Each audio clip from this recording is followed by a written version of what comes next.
Hey, what's happening guys? Matt Ogus here, and welcome to today's video. For today's video, I got something a little bit different for you. Typically, my workouts are usually full upper body, full lower body, or maybe, legs, push, pull workouts. Anyway, today is a shoulders and arms workout. We're gonna hit a lot of shoulders, hit a lot of biceps, a lot of triceps. It's gonna be quite a bit of supersetting as well. And we're also gonna do a little bit of incline bench press. Specifically for me, I'm always trying to increase my upper chest, so that's why I'm doing that. This video is gonna include the sets, reps, and tips on how to perform these exercises. By the way guys, if you'd like to watch my workouts before they even make it onto YouTube in real time, follow me on Snapchat and Instagram.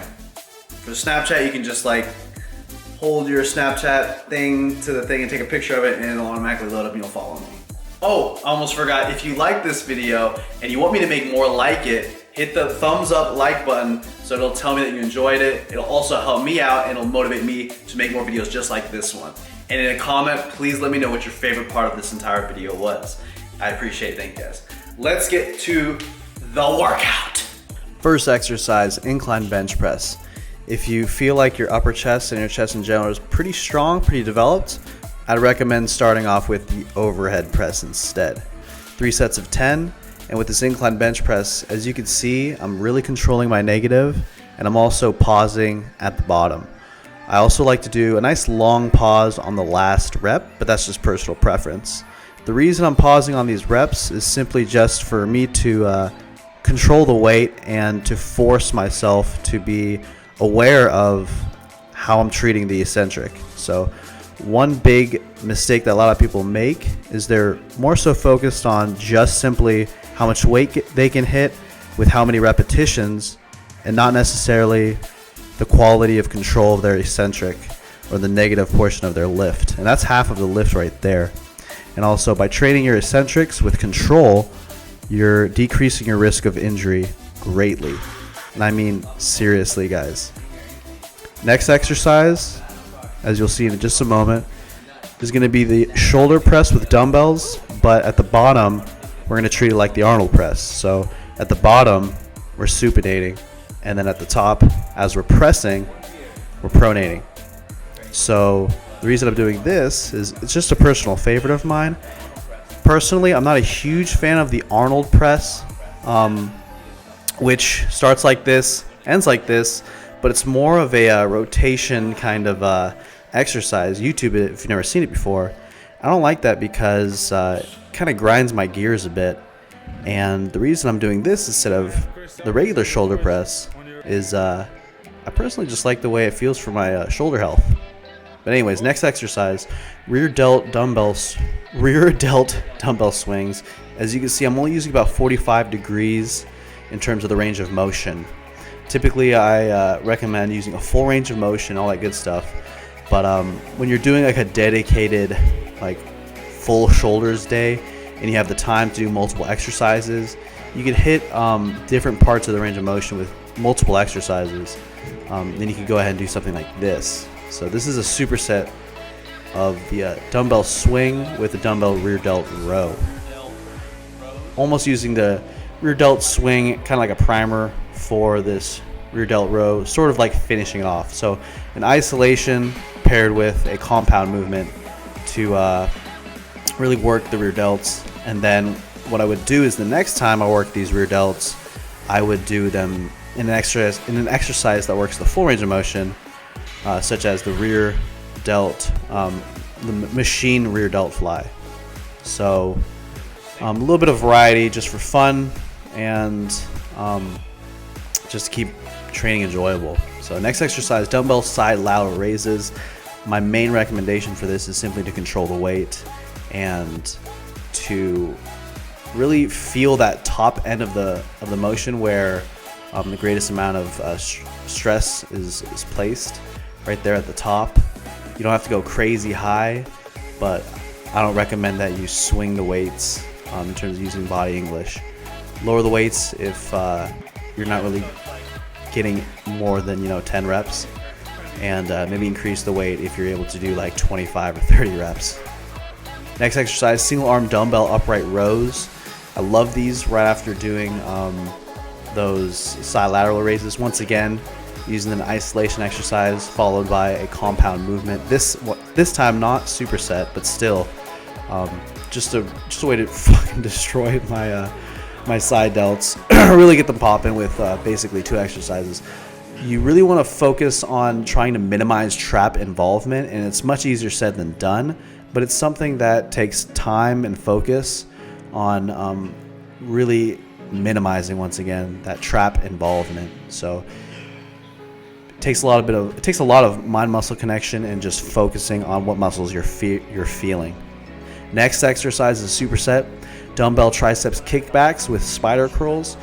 This exercise right here is never an exercise I generally program. I never recommend it in isolation, and that's because, as you can see, it's really just a short range of motion right there. It's at most it's a 90-degree range of motion, working the triceps from the mid to end range, and not in the stretched position whatsoever. It's really just in the fully contracted position. So if tricep kickbacks aren't a very efficient tricep exercise, like, why am I doing them here? Well, it's because I'm going to be doing other tricep exercises that will help me hit the triceps in different positions in terms of elbow flexion as well as shoulder position, and you'll see what I mean later. So the second part of the superset are these spider curls right here.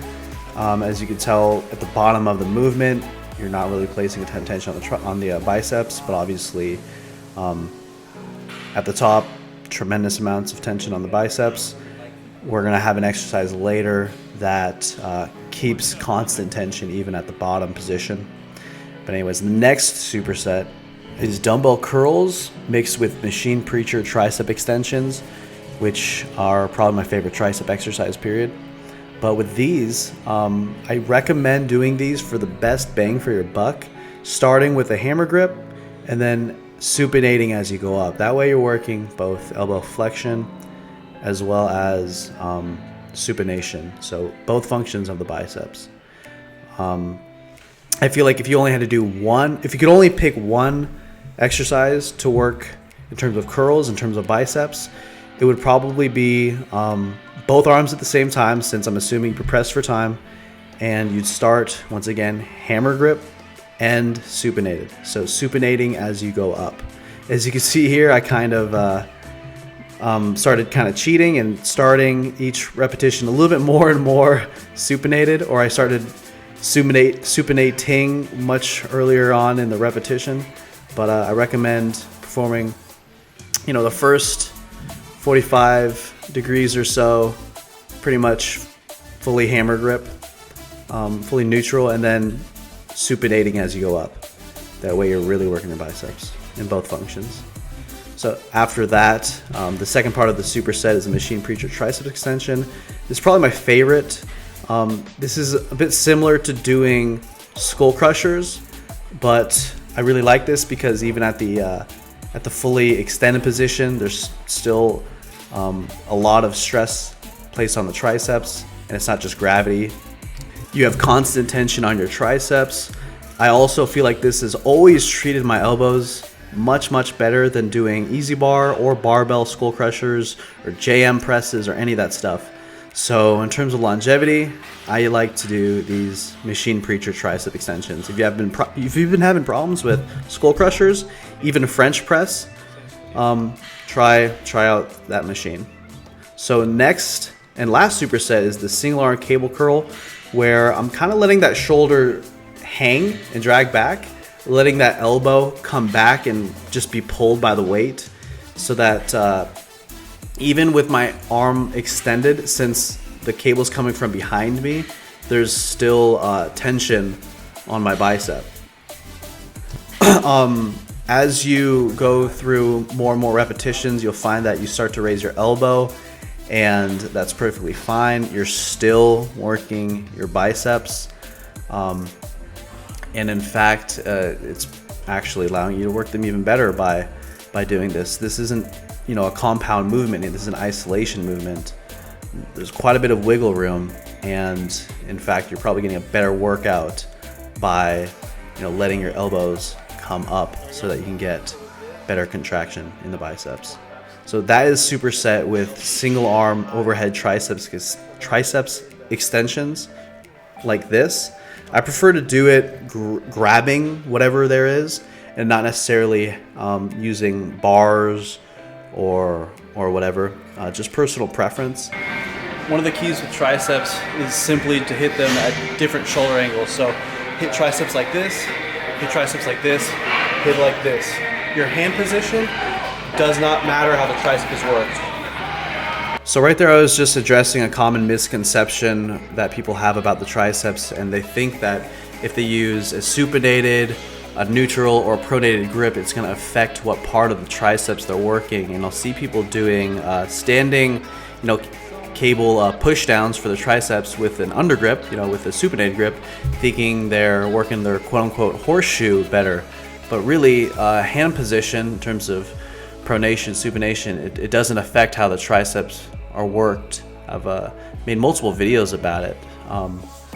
It's just simple anatomy, basically. Anyways, last exercise, and this is dumbbell hammer curls. If you have the time, you could do 2 to 3 sets of 10 to 15 reps using the same weight. Or if you find that you're in a hurry, or you're getting bored, or you just want to go home, or you want to have fun, go ahead and start off with a set of 10 to 15 reps and then run the rack, so to speak. Which means after you've done 10 to 15 reps with whatever weighted dumbbells you got, drop the weight by 5 to 10 pounds, do as many repetitions as possible. Drop the weight 5 to 10 pounds, do as many repetitions as possible. Keep going all the way until you get to the lightest dumbbells that your gym has, which are probably 5-pound dumbbells. So once I got to the 10s, which you'll see just in a moment, this is in double motion. This is in 2 times play speed. So once I got to these 10s, did my regular reps, and then I started doing alternating just to get even more reps in there. And at this point, as you can see, guys, there's not a lot of weight I'm using right here. This isn't a lot of tension necessarily, but what I'm doing here is just building up a lot of metabolic fatigue, getting all these reps in. With the dumbbell curls earlier, I was getting in the tension, which will help hopefully trigger some hypertrophy. And always keep in mind, guys, tension and what weight you're using and the control, and tension is going to be the main mechanism for growth, and behind that is going to be muscular damage and metabolic fatigue. So utilize all 3. As you can see here, metabolic fatigue, just doing tons and tons of reps, those are helpful too. Boom! So I hope you enjoyed that video, that workout. If you go and do it yourself, have fun. One thing that I do want to say is that, especially with growing your arms and your shoulders, these are some muscle groups that are going to take quite a bit of time to build up, right? Even after a couple workouts or a week or a month's worth of workouts, you will still be like, whoa, why aren't they growing? But guys, be patient. It just takes time. Focus on those day-to-day workouts. They cover the span of weeks and months, and eventually you'll have a year or years worth of arms workouts and shoulders workouts that are just accumulating all that work you've put in. It's like adding little pennies to a piggy bank, and it adds up over time. As long as you are progressing and pushing yourself, giving in tons of effort in the gym, and making sure that over time you're getting stronger. You're lifting more weight for more reps, for more sets, for more time under tension. As long as you're increasing the tension that you're lifting over time, as well as, fatiguing the muscle during the workouts and causing some muscular damage, as long as you're hitting all 3, especially increasing the amount of tension that you're lifting over time, you're gonna be growing, okay guys? Just remember, it takes time, especially with these babies.